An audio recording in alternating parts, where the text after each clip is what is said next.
नांदेड शक्ती विद्यापीठ महामार्ग रद्द व्हावा या मागणीसाठी आजच्या 9 वर्ष प्रारंभदिनी बाधित शेतकऱ्यांच्या रक्ताने लिहिलेल्या निवेदनाद्वारे जिल्हाधिकारी यांना निवेदन देण्यात आले आहे.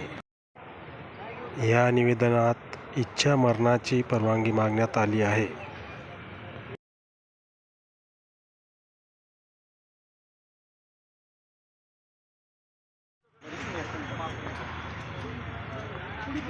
हा थांबा आता हलू नका.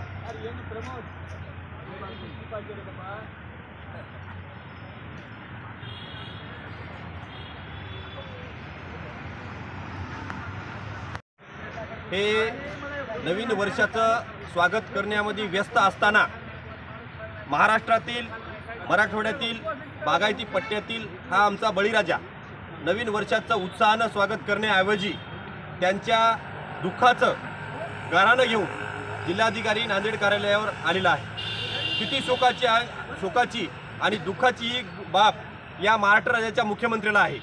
कारण एकीकडं आमच्या बागायती हजारो वर्षापासून ज्या बागायती जमिनीने आम्हाला जगवलं, आम्हाला वाढवलं, आम्हाला पोसलं, आमच्या कित्येक पिढ्यांचं भलं केलं, कल्याण केलं, त्या उद्ध्वस्त करण्यासाठी टपून बसलेले महाराष्ट्र राज्याचे मुख्यमंत्री एकीकडं त्यांच्या महानगरपालिकेच्या नगरपालिकेच्या निवडणुकीच्या उन्मादामध्ये आज व्यस्त असताना आपण पाहतो आहोत. आणि आमचा बळीराजा हा दारोदारी ठोकरा खाऊन विनंत्या करून अर्ज करून विनवण्या करून सांगतो आहे की बाबा रे, या शक्तीपीठ महामार्गाची आवश्यकता नाही, हा आम्ही तुम्हाला मागितलेला नाही आणि आमच्या या शक्तीपीठ महामार्गाच्या माध्यमातून आमचं कल्याण होणार नाही. आम्हाला खरोखरच कल्याण तुम्हाला करायचं असेल तर आमचे ग्राउंड लेवलवर येऊन तुम्ही प्रश्न विचारा. आज पांधनमुक्त महाराष्ट्र करा. आज छोटे मोठे रस्ते राहिले ते दुरुस्त करा. चांगल्या गुणवत्तेचं आम्हाला खत बियाणं औषधी तुम्ही आम्हाला उपलब्ध करून द्या. शेतकऱ्यांना या शक्तीपीठासाठी जी तुम्ही हजारो लाखो कोट्यावधी रुपयांचा जो निधी उपलब्ध करून देणार आहात, तो निधी तुम्ही शेतकऱ्यांचे मरण, शेतकऱ्यांच्या आत्महत्या वाचवण्यासाठी म्हणून महत्त्वाचं म्हणून कर्जमाफीसाठी वापरा. हे आम्ही अर्थहक्का आम्ही आज जवळपास 5-7 वर्षापासून तुम्हाला देतो आहोत. पण सरळ बैमानकी करून, सरळ लबाडकी करून, सरळ खोटं नाटक सांगून आमच्या शेतकऱ्यांना उद्ध्वस्त करण्याचं कारस्थान हे युती सरकार रचताना दिसतं आहे. म्हणून आज नांदेड जिल्ह्यातील माझ्या सर्व शक्तीपीठ बाधित शेतकऱ्यांच्या वतीनं रक्ताच्या माध्यमातून स्वतःच्या जीवनाचं आम्हाला जीवन संपवावं, आमच्या सर्व कुटुंबासहित आम्हाला इच्छा मरणाची परवानगी द्यावी म्हणून आम्ही आज जिल्हाधिकारी कार्यालयावर आलेलो आहोत.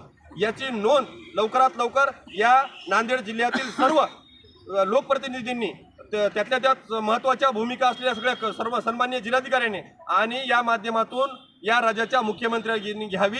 अन्यथा आम्हाला इच्छा मरणाशिवाय पर्याय नाही. आम्ही तुमच्या दालनात येऊन, आम्ही तुमच्या समोर येऊन, आमच्या सर्व लेकराबाळासहित येऊन सोबत येऊन आम्ही आमचं आत्महत्या करणार आहोत आणि त्या सर्वस्वी जबाबदार तुम्ही असणार आहात. आणि नंतर मग आमच्या मड्यावर तुम्हाला करायचं असेल तर शक्तीपीठ तुम्ही करू शकता. फोटो पाहिजे बरं का आपल्याला. फोटो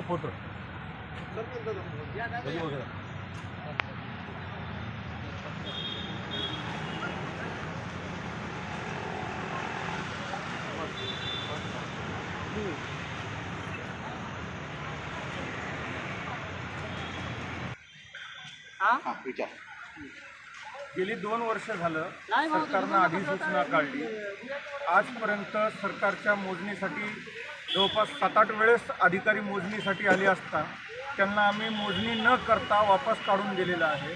सरकारला आतापर्यंत इतके निवेदन दिले, रास्ता रोको केलं, आत्महत्याचा प्रयत्न केला, तरीही सरकार याच्यावर काही विचार करत नाही.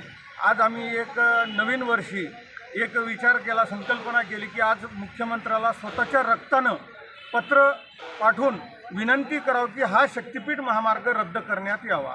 जर शक्तीपीठ महामार्ग रद्द जर नाही झाला, आज तर नुसतं रक्तानं निवेदन देण्यात आलं, याच्यानंतर रक्त सांडेपर्यंत आमचा जीव गेला तरी हरकत नाही, येणाऱ्या अधिकाऱ्याचा जीव घेतल्याशिवाय बी राहणार नाही.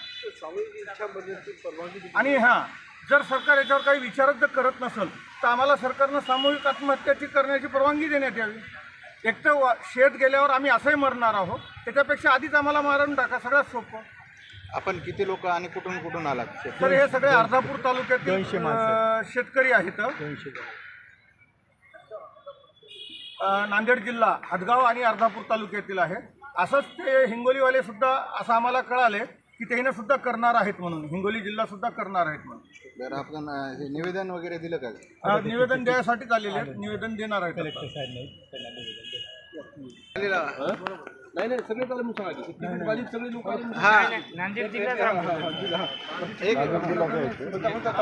आज नववर्ष दिनी सगळेजण खूप आनंदात असताना शक्तीपीठ बाधित शेतकरी मात्र अतिशय दुःखाच्या डोंगरात आहे.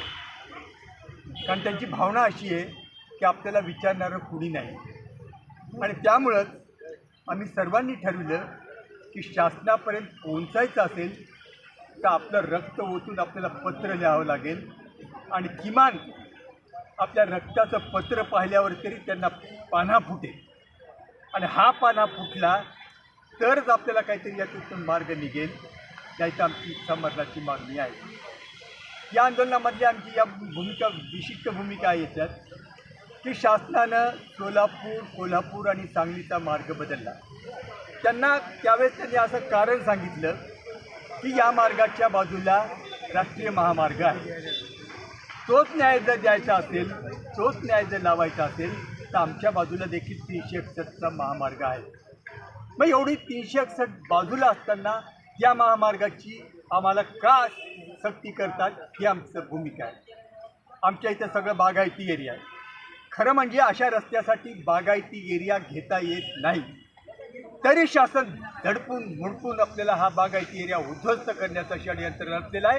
त्याला हे कुठलेही शेतकरी कदापि यशस्वी होऊ देणार नाही. समोरची भूमिका काय? आता पुढची भूमिका आमची अशी आहे, आता आम्ही हे आत्तापर्यंत आंदोलन हे नेहमीच आम्ही कॅदिगिरीच्या मार्गाने केलेलं आहे. म्हणून शासनाला सांगितलं आहे की आमच्या मागण्या जर मान्य होऊ शकत नसते तर कमीत कमी आम्हाला इच्छामरणाची परवानगी द्या, आणि यानंतर इच्छामरणाची परवानगी दिली नाही तर यापुढे जे काही आंदोलन होईल ते एवढं उग्र असेल की ते शासनाच्याही कह्यात राहणार नाही.